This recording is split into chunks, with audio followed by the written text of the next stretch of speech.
Hello there, and welcome back to the next episode of Overcome Yourself, the podcast. As you know, my name is Nicole, and I'm so excited to be here today with Stephanie. And Stephanie is a fellow author, so I'm going to let you take it away, Stephanie. Tell us all about you and your upcoming book. Thank you so much for having me. So, I am going to be a first-time published author. I have been writing since I was 12 years old. It's something that's always been a big part of my life. I've written a lot of even maybe complete novels and children's books and tons of poetry through the years, but I always just kind of kept it to myself. My family knew that I wrote, my husband, my children, my extended family, but it's something that I never really had confidence in. And a lot of that is tied to the trauma that I experienced throughout my early years. And it's something I learned to kind of keep my voice small. So, about a couple of years ago, I started experiencing some really big health issues. And during that time, you kind of realize, puts things into perspective, that I'm going to be 54 this year and that life is not promised. And this is something I've wanted for so long that it's either kind of now or never, because I don't know, do I get 2 years? Do I get 20 years? And that's kind of the unknown. So, what I ended up doing was really sitting down with myself and working through a lot of the problems that I was having with being able to get out of my own way and being able to realize this dream that has been with me as long as I can remember. And finally finishing a book, having it in editing and working on publishing it, and even finishing a couple of children's books that I had, and they've finished illustrations and they're going to go up shortly as well.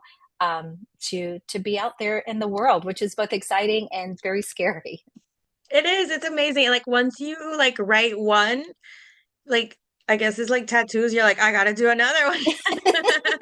It's true. It's very, very true. It is funny. There's kind of a theme of a tattoo going on in this book that my Oh, first interesting. book that I finished. Yes, it is.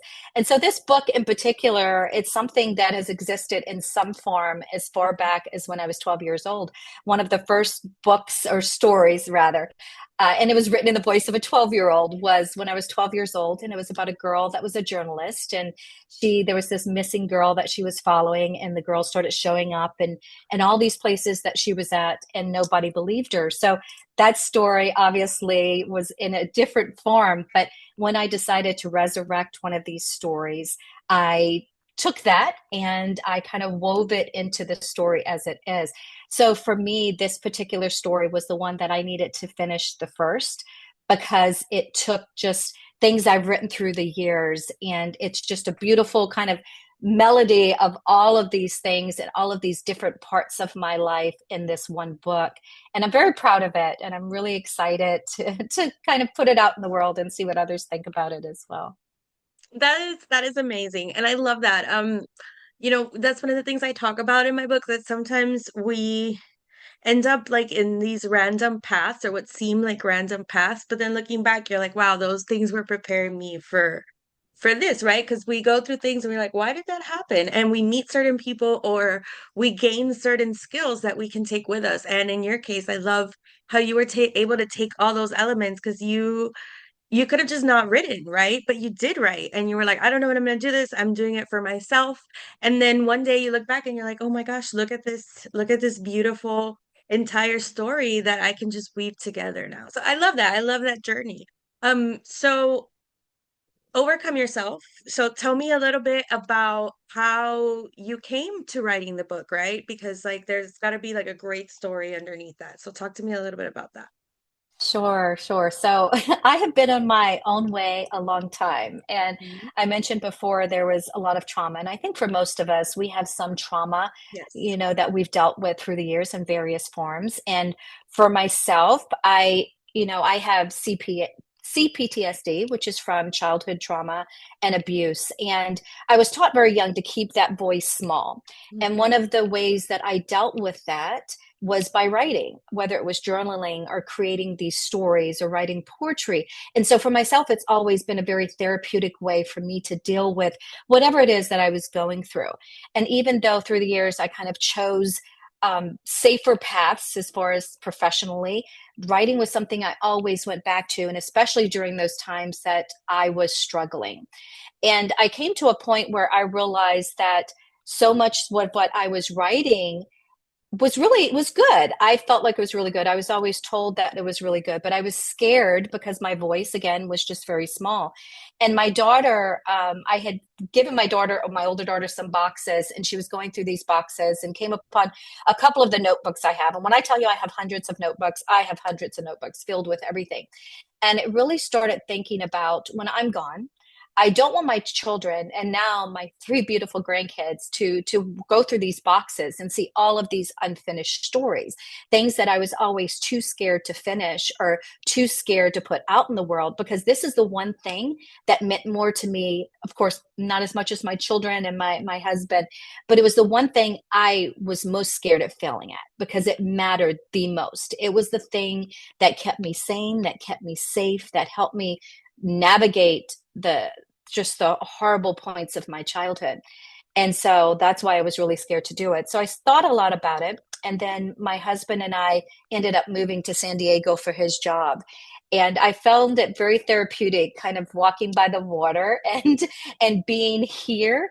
And then I don't know what happened. I started thinking a lot about what life means and how much time I have left and all of these things. And I'm like, I want to finish one of these stories. So I took a couple of stories, like I mentioned, there's that 12-year-old story that exists in some way. It's about a journalist that she is healing from an accident that she was in a couple of years prior, both physically and mentally from it. And during the course of this, she thinks she has her life together. She has a great boyfriend, a supportive family, just great career, and she feels that her life is good, that she's really been able to put it back together after this accident. And then she starts having these very, very vivid dreams of people and places that she's never been to or never known, but she feels really, really connected to. And it leads her to reconnect with the husband of someone else that was lost in the same accident. And then she is tasked with finishing the story or one of the stories of his wife, because she had never been able to finish the stories, because she too had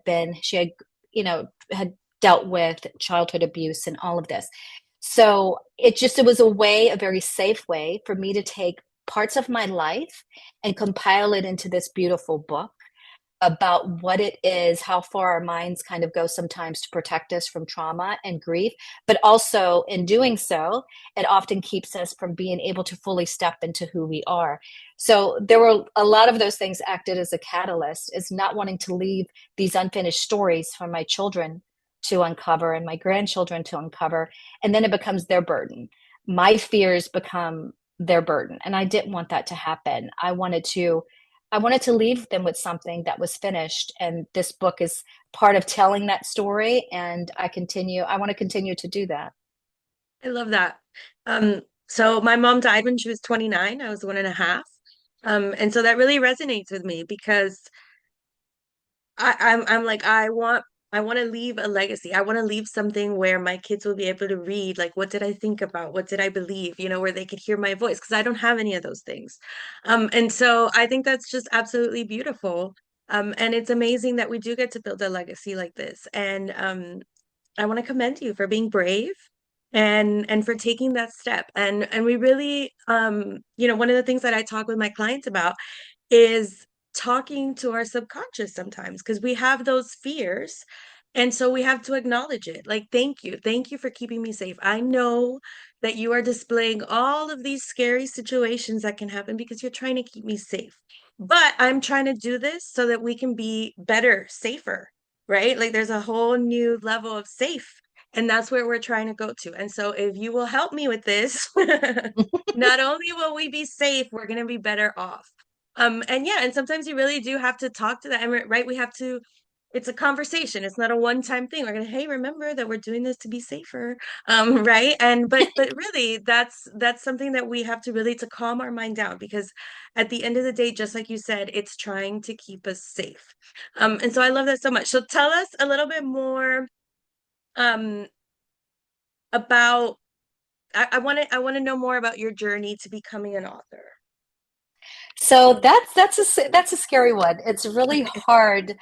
When I decided to finish this book and truly finish it, I I think I turned on my OCD because I was just so absorbed with finishing it. So I was writing 12, 14 hours a day. And keep in mind that a lot of this material always already existed in some form. So it was just a part of taking pieces of this and pieces of that and putting it together like this puzzle of this story. So one of the things I will say, and I've read this about other authors, so I don't feel so bad now, is that if you would go through all of those notebooks, I write in such I have a very ADD mind. And so you will see post-it notes and you'll see scattered pieces here and there. So nobody would have ever been able to truly make sense of it, I think. And so part of that was really trying to figure out how to streamline it, how to work in a better way to be able to make this happen. Because in the past, I would write something, almost finish it, but then I would be kind of sidelined with this other story idea or, this poem I wanted to do. So part of that process was being able to really focus on finishing this piece because I would never be able to get it published if I have all these other stories, but I needed to finish this one. So I really had to sit with myself and reteach myself some things about staying organized, about, hey, let's create a process for really making this happen. So that's probably the biggest, that's the hardest thing that I had to overcome. And that's really had to get out of my way there. So I spent a lot of time, putting the novel together. And then once I finished it, I was so proud of myself for finishing it because it was truly a finished piece, right? And then I had to hand it over to an editor. And I will tell you, for me, it felt very much like raising a child. Like you pour all of this love into it, and you think it is the most wonderful thing to ever exist. And it has such beautiful parts. And to hand it over to someone else, like handing them over to school, it's like now they're going to take what I created and what are they going to do with it? Are they going to remove some of the things that I instilled in it? So it's sat with, and it's still with my, final editing stage. And that in itself is a very difficult process because it has 160,000 words. So we already know that it needs to be, taken down. And she says, okay, we need to get this down to about 130,000 words for your first novel. It's a good number to work with. And so that in itself has been very, very difficult to come to terms with. I've got to remove some of these things. So even when you get to the point of your writing, you're still handing it over to someone else that may have a different idea as to whether or not the story progresses the way that it should to really be able to engage the readers. So that has been, it's been a little bit hard to navigate that. I'll be perfectly honest. I know that my writing skills are there. I know that that's good. That's the one thing she said is really good, but of course there's parts of it that may need to be changed and reworked. I had to take some of the scenes and move it up sooner. So there was a lot of push and pull, and there was times I wanted to quit, during that process too, because I'm like, okay, this is harder than I thought. I really love this story, and I know that we're creating something quite beautiful. And then we had to talk about how, now the path to publishing, to go a traditional route. She feels, yes, you can get a traditional publisher. I really believe that. However, it's something that can take 3 to 5 years. And it kind of goes back to the time. Do I don't want to say doom and gloom. I do have some health issues, but it's something that if I take really good care of myself, I can be here until I'm 80 or 90. But it really puts you really start thinking about what time do I have left, and do I want to commit to a 3 to 5 year trajectory because I have boxes of stories. I have things that I want to put out in the world. So that's something that we're working through now. Will I go through self-publishing, or do I want to take that traditional route? Yeah. And there's a lot of pros and cons. I hosted a summit last year, Stop Writing, Start Selling. So there's a lot of information about that on there, but there's pros and cons to traditional versus self-publishing. A lot of people, just to clarify for the audience, think that when you get a traditional publisher, you're like, oh, I'm good. They're gonna handle everything for me. And unfortunately, that's no longer the case. Like you're still responsible for your own marketing. So the biggest benefit is just that advance. Other than that, like you're still gonna be doing all the marketing and all the fun stuff, right? And so there's a lot to look at. But I love self-publishing. I've self-published like between journals and books and workbooks like over 15 now. And I'm working on my big one, which is also in editing. I have I don't know where it is, but I have my advanced reader copy somewhere around here, or my author copy, where I'm sending to my editor. But it is such a process. And when I first sent it to my editor, my note was, "This isn't a book. This is a research paper. So like we're gonna have to redo this whole thing." I like that. I like that. So good but not great because it's like this is great information, but like nobody wants to read a research paper, so we're gonna have to make this. So whether you are writing fiction or nonfiction, having an editor, it is very scary, but it is definitely very worth it. Your story is just gonna be so much better. Um, my words, there's so many words that I use so much, like then, so I didn't even know that I use them so many I times, so do. you're gonna get I do rid. too. I've you're already gotten that part. I knew it. And I actually handed over, I gave it to my daughter to kind of read through. And she's like, Mom, you've used but, so many, like there are words that you use kind of over and over again. And I'm a very descriptive writer. And I do find, and I don't want to say there's an issue with that. I think it's very important to be able to kind of bring readers into these worlds, right? But I think sometimes you can kind of go a little far by describing everything. And something when I've sat down with the developmental editor is recognizing you want to show and then you want to tell. And she said to me, "You show and you tell." When she's like, you draw people in with your descriptions, but then you kind of reiterate that by telling, and you don't necessarily need both. So that's some of the things that can be removed from that Yes. novel, Oh, good, and good, so good. yes, you recognize, um, and that makes you a better writer, right? Because you Yes. you figure out, these are things I have to change so that I can expedite the process on this next novel that I want to put out as well.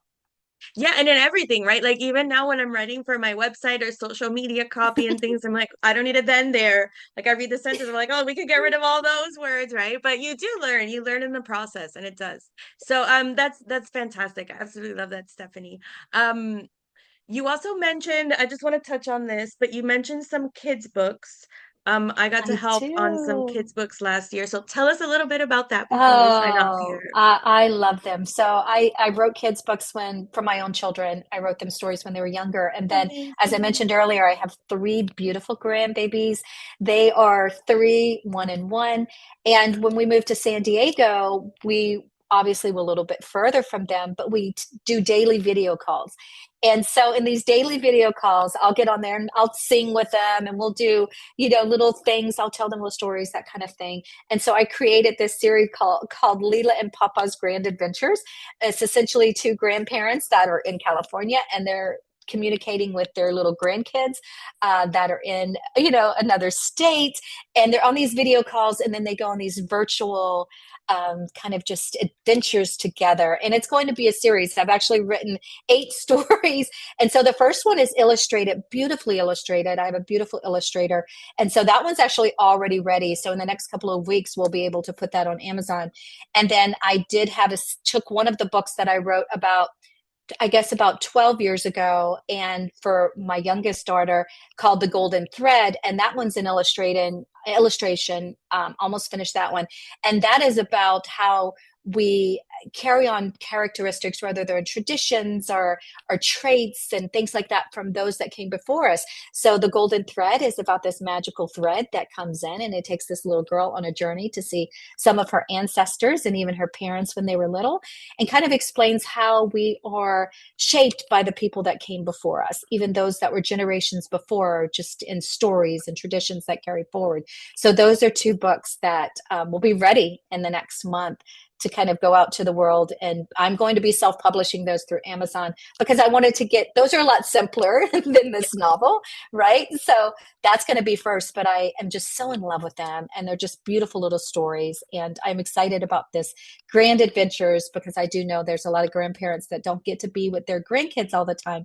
And this is a beautiful story that can just help them connect. I absolutely love that. That is such a great market. Oh my God, you're a genius. Yes. Just I just genius, love girl. books too. I'm right. That's why I said I'm kind of a Jill of all trade, not all trades, but I love writing, and it's been such a huge part of my life that, like I said, from poetry to short story, journaling, I've done it all. And writing in itself is just a beautiful way for people to really learn a lot about themselves and to deal with things that they're going through. I love that. I love that. And something that I tell my clients all the time that you're just like just doing such a wonderful example, like you're just walking the walk, right? Is taking inventory. What have you already created? You had these stories, like you wrote these stories the same way that The Hobbit, right? Was it The Hobbit that came out? Coraline. Coraline was written as a no, it wasn't. Was it written? They read it as a like as a kid's story to the little kids, and that's how they determined if it was too scary. And then after it was published, they were like, "You weren't scared, right?" And they were like, "No, we weren't terrified, but we had to know what happened next because it is pretty scary, right?" But so many amazing stories have come from bedtime stories. Like I'm just creating this world for you, and then boom, it becomes it becomes real. It becomes on paper, and holding something that you've written, that you've created, like it's mind bending. Like the other day, I had like a something like online that was referencing my book, and then I had oh no, it was a bookmark I made. I had it like on the landing page, and then I had it like in the real world, like it was sitting next to me, and I was like, oh my God, like I made it. Like it didn't exist, and I now it does. know, I know. That is that's a wonderful feeling, and I can't wait to physically have that in hand. Yes, So I'm yes, really there's nothing excited. like it. Yeah. All right, so final tips. If you have any tips for those people out there that they have a book in them, they know that they want to be an author, but they just for whatever reason haven't, give us your best tip for them.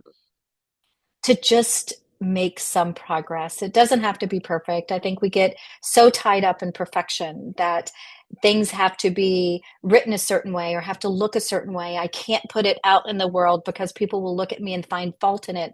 And just keep in mind there'll always be people out there that may not like what you put out, but oh, when you touch the people that do, and that's all you have to do is keep moving, just start moving forward. And look, I am navigating this now. I'm by no means an expert in it.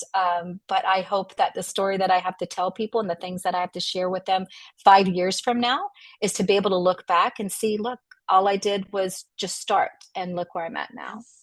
Yeah, because you know what? You can't edit a blank page. So if you hadn't had the Exactly. courage to write down your story, like your editor couldn't be like, this is how we make it better, right? So like even if it, I'm sure it was great, but like even if we start with something bad, we can work up to great by editing it. Well, we don't need this. Let's add this. Let's talk about this. And then boom, now you have something great. But you Yes. were brave enough to start. And so I love that. I love that. Great Thank you. advice. Of course, you're very Thank welcome. you. Now, how can our readers, we've been talking about books, how can our listeners, There will be readers someday. So they can reach me on my website. So you can go to stephanieessery.com.